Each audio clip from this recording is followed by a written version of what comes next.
things man was not meant to know. But that doesn't mean that they don't know us. When you stare off into space and it blinks back at you. When the creature under your bed calls some friends over for dinner. When your very sanity is hanging by a thread, there is one place you can turn to.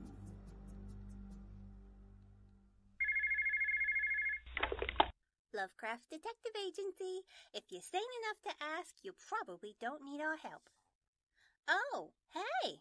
I didn't expect to hear from you. Yes, I know we asked you to call today. I just didn't think you'd still be alive. Well done! No, I'm sorry. Mr. Lovecraft isn't back yet. There was an emergency he had to deal with. The nature of the emergency? I would really rather not say. Well, if you must know, we were close to running out of coffee. Okay, wow, that kind of language is really very impressive, though I question your grasp of anatomy. Yes, we do understand you have a portal open in your basement. That's why you called us in the first place. Yes, I know, but... Hang on a moment, please. Morty, can you please talk to these people? Is this our most recent client? Yes, and they know you stopped for coffee. Oh, bother. Give me the phone. This is Mordecai Lovecraft. Yes, I just returned from a research trip. I believe I have the information I need to close your portal. Yes, I also bought coffee. All right, that's quite enough of that. I will not apologize for stopping for coffee. Look, it's been quite some time since my first interdimensional portal, but I have a vague memory of the sort of anxiety it might cause, so I can empathize with you to a certain degree. Actually, I do understand how much it complicates the process of baby-proofing the house. I have some younger siblings, or rather had, but...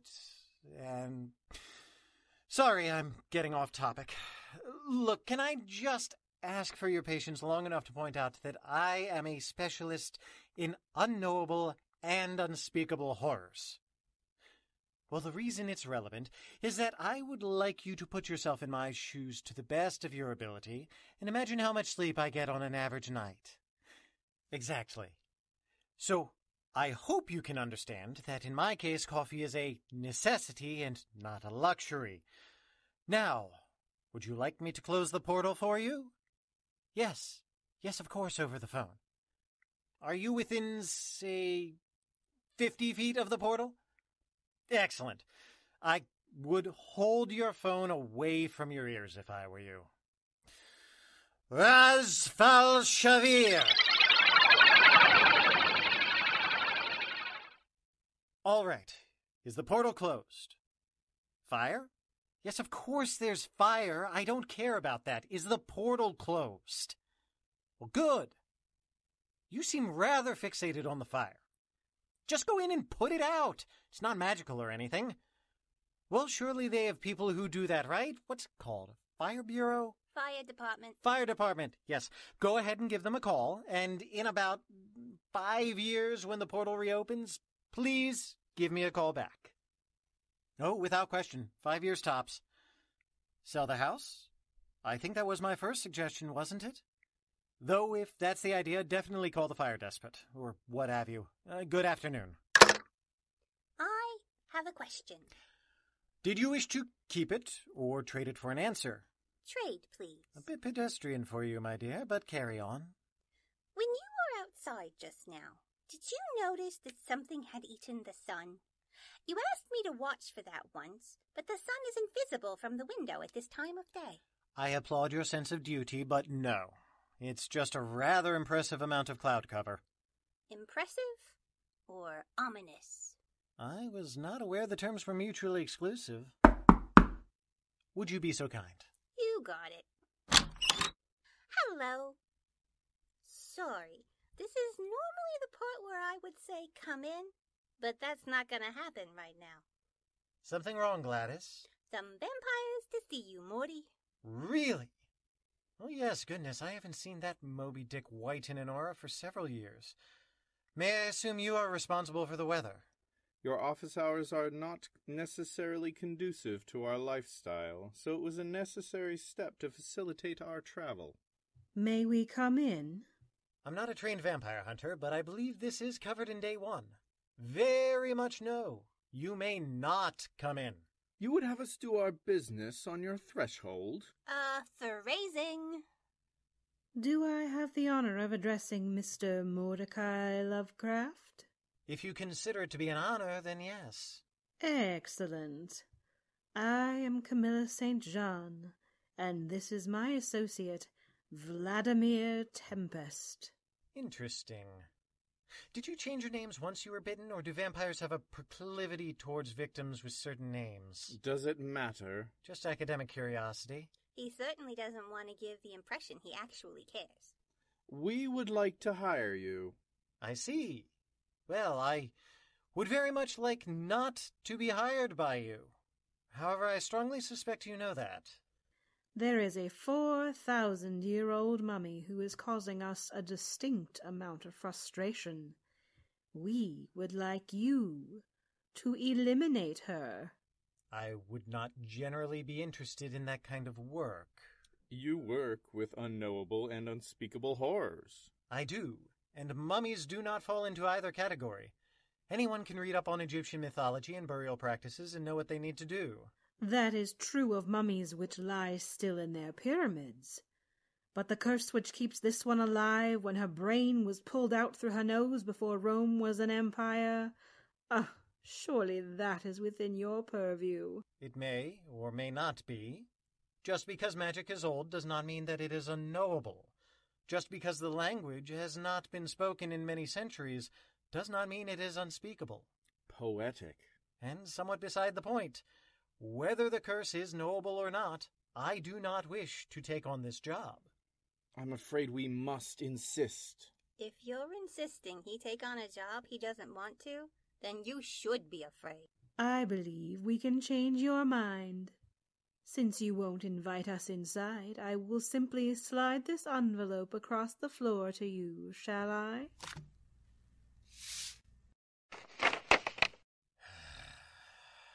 Won't you come in, please? Morty? We have her, of course. Morty, what was in that envelope? Incentive. To elucidate, it is a photograph of a simple wooden chair, seated upon which, and tied to it, is our dear friend, Angelique Brevoort. Oh, I see. Which one? I leave that to your discretion, my dear. What is she talking about? You spoke first. You're it. Cast a velvet up! What is... I have always suspected that the expression, "don't shoot the messenger," was invented by the Messengers Guild. Still, it's not completely useless advice. Shooting a messenger is a complete waste of an opportunity to send a message of one's own. Gladys has cut the mystical connection between your associate and the blood he is fed upon. He is now starving and choking with no possible hope of reprieve until such a time as someone ends him. That is my message to anyone who would threaten those I regard. I simply require that you tell me where that message is to be sent. You dare? Madam, you're going to find that moving a single muscle is now impossible for you. To be clear, you are about to die for a second time. The only question is, how slowly? I can drive a stake through your heart and make it quick, or poison you with garlic for hours, or I can devote a little time to actually thinking about all the ways to make it even worse. I'm going to snap my fingers in a moment, which should allow you to speak. You will tell me who sent you, or I will prolong your demise as long as I care to. The Parliament. No. The Vampire Parliament is for territorial disputes. Don't hunt for blood on this side of the train tracks as I own that land, that sort of thing. They're completely impotent in anything else. You were not sent by them. But perhaps by one of their counselors? You are not an entity any longer. You exist only to tell me what I want to know, so I may wreak my vengeance most terribly. Who sent you? Lord Candlenight. Wonderful. Gladys, will you be sure to remember that name? Of course. Thank you. And as promised, the quick way. I always wondered if that scimitar by your desk was there for a reason. A gift from my college roommate. Or possibly looted from his corpse. I can't recall the exact sequence of events. If you would grab my hat, please. Where are you heading? We are off to go and learn something. Something unknowable? I have very little doubt of it.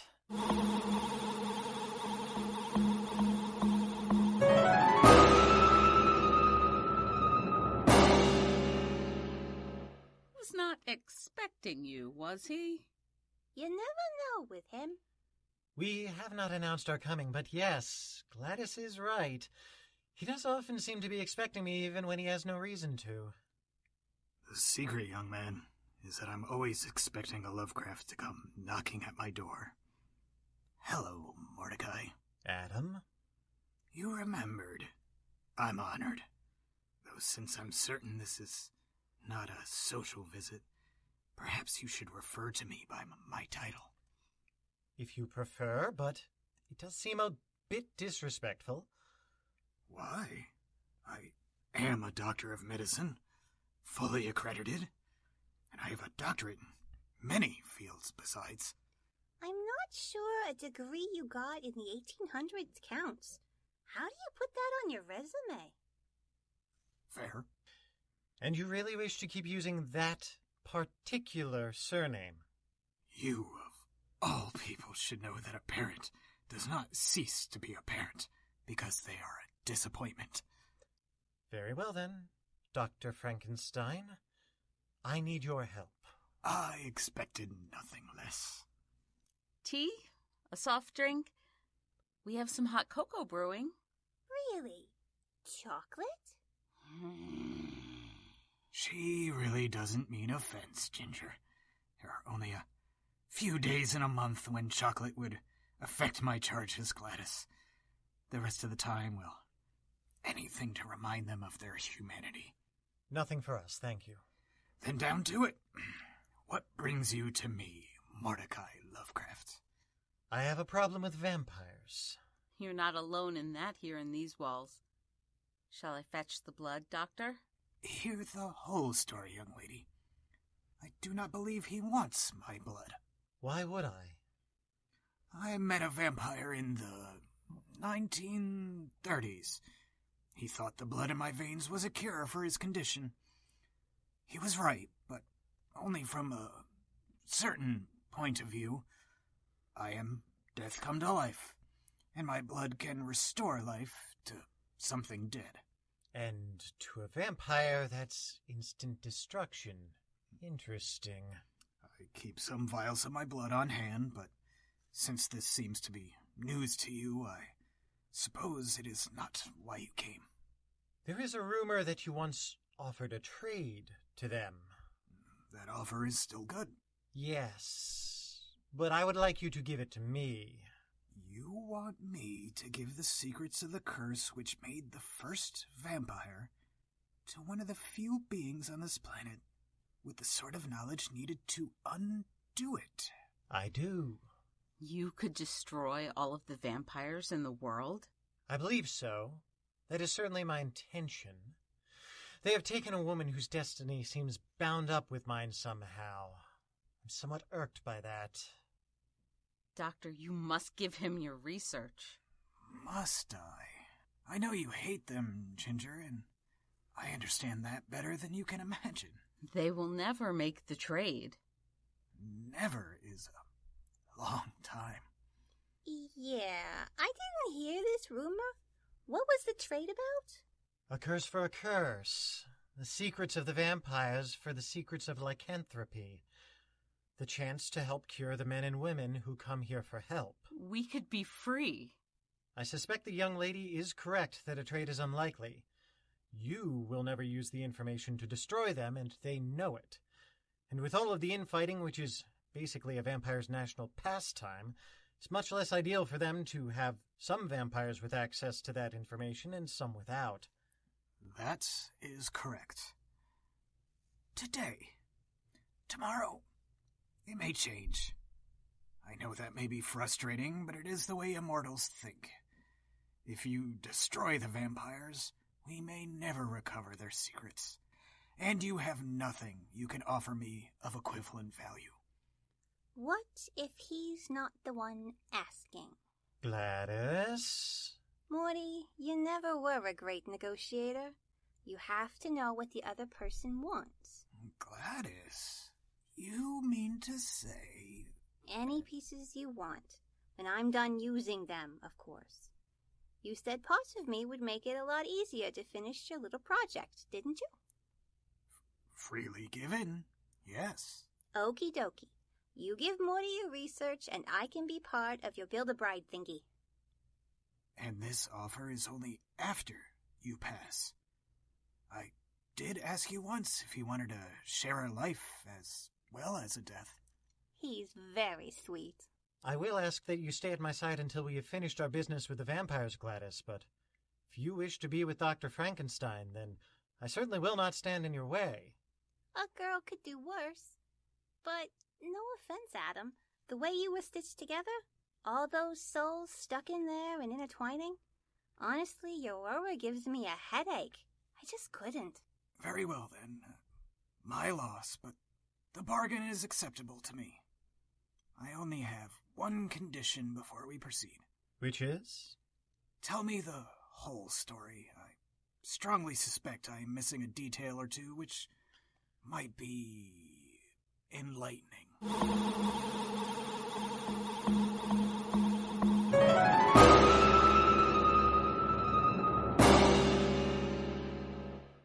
I suppose I'll have to burn this suit, won't I? Yeah, I mean, we could maybe get those stains out, but it would probably mean asking a favor. So, to get my suit clean, you're suggesting I indebt myself to a being from beyond the veil? Well, I could take it to that guy in Chinatown who says his old family recipe can clean anything. Ancient Chinese secret, eh? Is this the one we came for? I assume so. He was the one seated on what we may generously call a throne. You will pay. Oh, no. If you don't have homeowner's insurance for this place, that is not on us. I will... Finish that sentence in the next week. Lord Cattlebite? Candle night. Night, not light? Vampires. What are you gonna do? Very well. Lord Capybara. You are the best. How are you feeling? I will not beg. We didn't ask him to do that, did we? Did you hit your head, Lord Guttersnipe? Can vampires have a concussion? Do not mock me. I'm not actually doing so intentionally. Nevertheless, you should keep in mind that you're in no shape to make demands. Now, all that being out of the way, I did want to clear up one little misunderstanding. We didn't actually come here to fight you. You destroyed my home. Everything. Yes, but only once you'd already sicked your squad of bloodsuckers on us. I did say I wasn't here to fight. Killed Camilla. Yes. That was entirely my mistake. I apologize. What? This is a very difficult thing for him to say, you know. Massive amount of personal growth. You see, I really should have opened my senses to what was going on at the time.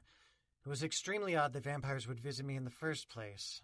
Now, this is not an excuse, but I was manipulated, much like your two messengers were, but then you probably don't know the first thing about it, as I suspect you didn't send them. What are you talking about? Before I forget, should we ask about validating parking? We can put a pin in that. Now, Lord Cobblepot, here is a brief summation of what happened. I was visited by two vampires who claimed to be working for you. They requested that I destroy a mummy. To convince me to do so, they threatened a dear friend of mine. Of course, I couldn't have that, so I did utterly destroy one of them, and my secretary condemned the other to an unlife of torment. This all happened during the day, so I imagine you had no idea any of it was happening. What I did not realize was that the vampires who visited me were not operating under their own accord. They were being controlled by the mummy they spoke of in order to get me to want to destroy all the vampires in the world. Have I forgotten anything important? Not really. When we figured it out, you came here. We tried to explain what was going on. The bloodsuckers attacked us, and you released the beast with 5 million claws for a few minutes. We should buy some treats on the way home, by the way, otherwise it could get cranky. Then you have destroyed everything which was mine over a mistake? Yep. Sorry. Then the Immortal One has won. This is the mummy in question. Her name has been lost to the ages, and now she is victorious because of you. Maybe. But if there's one thing I know about mummies, it's that they really like to gloat. And why shouldn't I? I have won. I will kill you myself. Maybe your ghost will, little fool. Can vampires make ghosts? Doesn't it depend on the phase of the moon? I hope you two are happy. Without me in her way, there is no one to stop her. Oh, you are not good at math. There's 2 of us. Yes, but why bother? Your friend is unhurt. I have done you no ill. We can part ways as though none of this has ever happened. You used me as a cat's paw. What are mortals for if not to be used? Really, there is nothing to be gained by challenging me, little babe. I don't like this one. Clearly, you knew that threatening Angelique would set me on a path to destroy your rivals. Now that I know you are the one who made the threat, why would I allow you to continue to exist? Because I have nothing to fear from you. The beast with 5 million claws will not harm me. I was there when it was weaned from its mother. The children of this era forget the power of age, and I have a millennia's worth that power. You know, I never understood why that was such a popular myth. Ancient power is often impressive, but it is never as good as it believes itself to be. You think you can test me? More like incinerate. Video games have gotten better as time passed. Weapons, communication, medicine, they've all grown and progressed. Why should magic be any different? Don't get me wrong. You have an amazingly impressive steam engine at your disposal. Mine, however, is nuclear.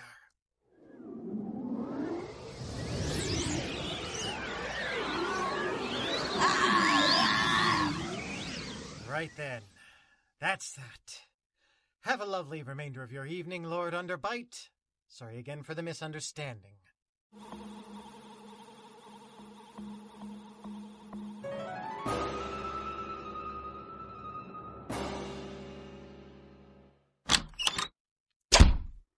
You look terrible. Vampires. Very messy when they're torn to shreds. Though, to be fair, what isn't? Point. Anyway, good to see you. Gladys, you are covered in enough blood that I'm surprised you weren't arrested walking back to the office. And this dress is brand new. Aww. Next time I see you, I will hug you. Mordecai, you don't seem especially surprised to see me. You were tied to a chair with a simple rope. You! She may as well have tried to restrain you with wet tissue paper. Still, you sprang into action with dramatic results. It would be a horrible precedent to set that if somebody threatened you, I would be at their beck and call. I needed to make sure the opposite message was sent. So you weren't worried about me at all? If I had been worried about you, Angelique, I would have taken extreme measures. A perfect reply, Mr. Lovecraft. And now let's be on our way. Where did you wish to go? Well, You need to clean up, obviously. I believe I'll supervise. You have been listening to the Lovecraft's Detective Agency, Episode 12, produced by Seat of Our Pants players, written and directed by Diane Wenzel. Mordecai was Andrew Dell. Gladys was Liz Music. Vladimir was Aaron Manka-White. Camilla was Brianna Kubi. Dr. Frankenstein was Adam Gastingy. Ginger was Jill Wenzel. Lord Candlenight was Rick Tennant. The Mummy was Andy Gastingy. And Angelique was Rebecca Scheimer. Music and sound effects by www.freesfx.co.uk. Tune in next time for something even creepier.